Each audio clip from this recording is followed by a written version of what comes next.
बहुत ही प्रसिद्ध कहानी है। आज से लगभग 1500 साल पहले भारत में एक बौद्ध भिक्षु रहा करते थे। उनका नाम था बोधिधर्मा।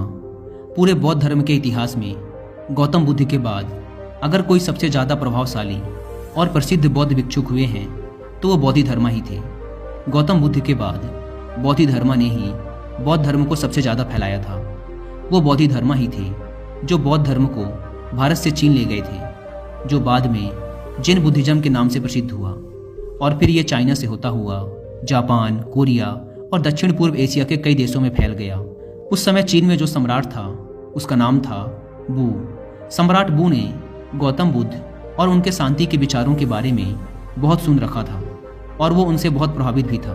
कहा जाता है कि सम्राट बू सालों इंतजार करता रहा कि महान हिमालय की दुर्गम घाटियों को पार कर भारत की ओर से कोई बौद्ध भिक्षु चाइना में आ जाए और उसे बुद्धिज्म व उसके विचारों के बारे में बताए।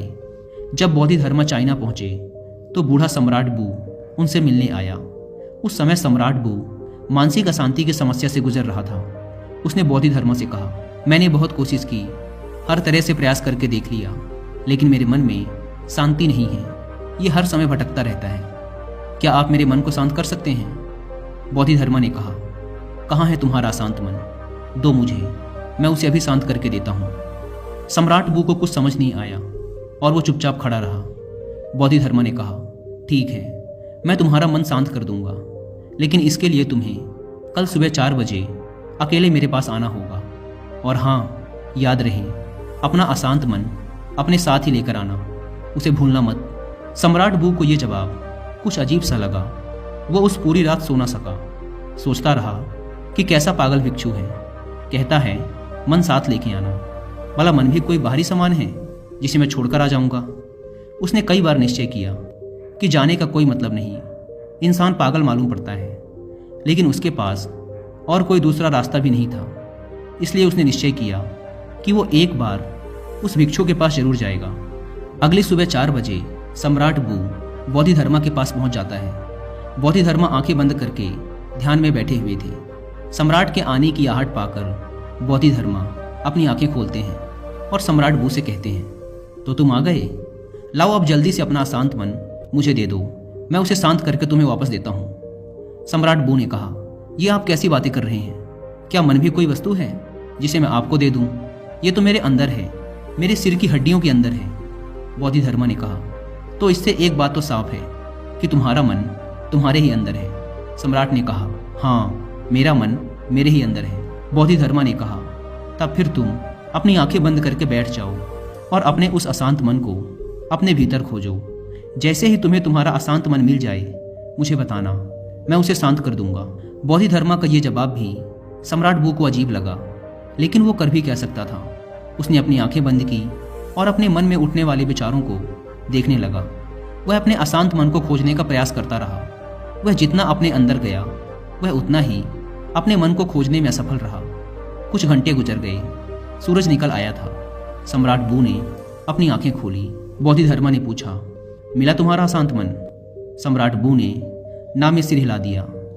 बोधिधर्मा ने कहा, ठीक है, कल सुबह फिर आना और दोबारा अपने मन को ढूंढने का प्रयास करना। सम्राट बू वहां से चला जाता है।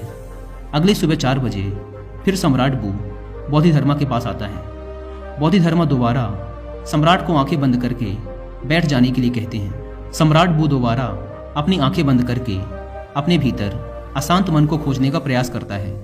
वह जितना अपने अंदर डूबता चला जाता है वह उतना ही अपने मन और विचारों से दूर होता जाता है।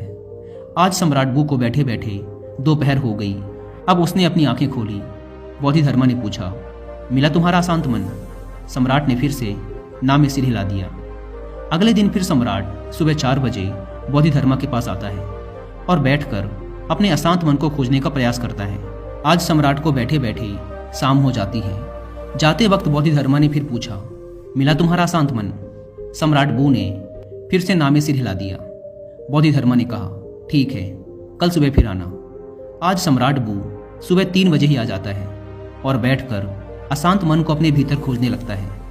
पूरा दिन गुजर जाता है, पूरी रात गुजर जाती है, लेकिन सम्राट बू अपनी आंखें बंद किए अपने अशांत मन को खोजता रहता है। बोधिधर्मा भी सम्राट बू के पास ही बैठ जाते हैं। वह जितना अपने अंदर उतरता गया वह उतना ही अपने मन को खोजने में असफल रहा। वह समझ चुका था कि अंदर मन जैसा कुछ भी नहीं है। ये तो केवल विचारों का एक समूह है जिसे हम मन कहते हैं। अगर विचार हैं तो मन है, अगर विचार नहीं तो मन भी नहीं। जब अंदर मन जैसा कुछ है ही नहीं तो इसके साथ कुछ किया भी नहीं जा सकता। जिसे हम मन कहते हैं ये तो सिर्फ वो विचार हैं जो हमारी अचेतन अवस्था में हमारे भीतर उठते रहते हैं। अगर हम अपनी चेतना में आ जाएं और जागरूक होकर जीने लगें तो यहाँ विचार जैसा कुछ नहीं रह जाता, और जब विचार नहीं तो मन भी नहीं। अब वो समझ चुका था कि बोधिधर्मा उससे बार बार ये क्यों कह रहे थे कि अपना मन मुझे दो, क्योंकि वो जानते थे कि मन जैसा कुछ नहीं होता। सम्राट बू ने अपनी आंखें खोली। बोधिधर्मा ने पूछा, मिला तुम्हारा अशांत मन? सम्राट ने कहा, अशांत मन तो नहीं मिला, लेकिन वो शांति जरूर मिल गई जिसकी मुझे तलाश थी। मैंने जब तक मन की तलाश नहीं की थी तब तक मैं बहुत परेशान रहता था, लेकिन जब मैंने तलाश की तब पाया कि मन जैसा कुछ नहीं होता। बोधिधर्मा ने कहा, जब भी तुम्हें अशांति महसूस हो तब आंखें बंद करके बैठ जाओ और अपने अंदर देखो कि ये अशांति कहाँ है, और तुम्हें तुम्हारे अंदर कोई अशांति नहीं मिलेगी। लेकिन हाँ, जब तुम खोजोगे तो तुम्हें तुम्हारे भीतर एक ऐसा इंसान जरूर मिलेगा जो बहुत ही शांत चित्त और स्थिर है। जैसे कि सम्राट बू ने महसूस कर लिया था कि मन कुछ और नहीं बल्कि हमारे विचार ही मन है। हम अपने विचारों पर नियंत्रण करके अपने मन को नियंत्रित रख सकते हैं। अगर हम अपने जीवन में देखें तो हमारे चारों तरफ ऐसे लाखों लोग हैं जो मानसिक अशांति से परेशान हैं। वो सभी इस मानसिक बीमारी से बाहर आना चाहते हैं, लेकिन उन्हें पता नहीं कि इससे बाहर कैसे आया जाए। और अगर कुछ लोग इससे बाहर आने का प्रयास भी करते हैं तो कुछ शुरुआती असफलताओं के बाद वो हार मान जाते हैं, और फिर ये मानसिक अशांति मरते दम तक उनके साथ रहती है। कई बार कुछ मानसिक विचार शारीरिक दर्द से भी ज़्यादा दर्दनाक होते हैं, और ये इंसान का जीवन बहुत मुश्किल बना देते हैं। लोग इस मानसिक अशांति से गुजरते हैं क्योंकि वो कभी भी अपने अशांत मन को खोजने का प्रयास नहीं करते। वो कभी भी अपने भीतर झांक कर ये देखने का प्रयास नहीं करते कि असल में इस मानसिक अशांति का कारण क्या है। जैसे कि हमने ऊपर कहानी में देखा कि मन जैसी कोई चीज़ हमारे अंदर नहीं होती। असल में मन हमारे अंदर उठ रहे विचारों का समूह है, क्योंकि हम अचेतन तरीके से बस कुछ भी सोचे जा रहे हैं। कभी बीते हुए कल के बारे में सोचते हैं तो कभी आने वाले कल के बारे में। इन विचारों की भागा दौड़ी में हम ये भूल ही चुके हैं कि जीवन ना तो भूतकाल में है और ना ही भविष्य में। जीवन तो आज में है, इसी पल में है जिसे हमने जीना ही छोड़ दिया है। अगर हम अपनी चेतन अवस्था में रहना सीख जाएं, जागरूक होकर अपने अंदर चलने वाले विचारों को देखना शुरू कर दें, तो धीरे धीरे हमारे अंदर उठने वाले विचार कम होना शुरू हो जाएंगे।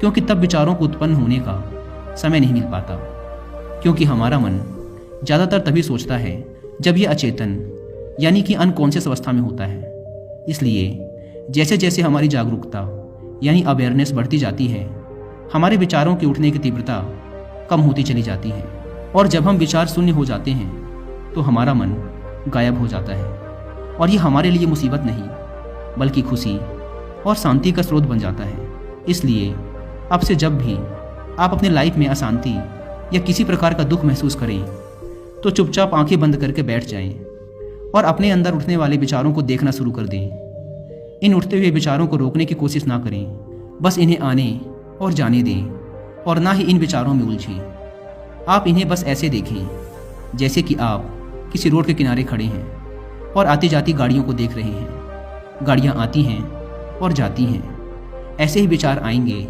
और जाएंगे। आपको बस उन्हें देखते रहना है। समय के साथ धीरे धीरे ये विचार आने बंद हो जाएंगे, और अंत में आप खुद को एक ऐसे इंसान के रूप में पाओगे जो अंदर से एकदम स्थिर और शांत है।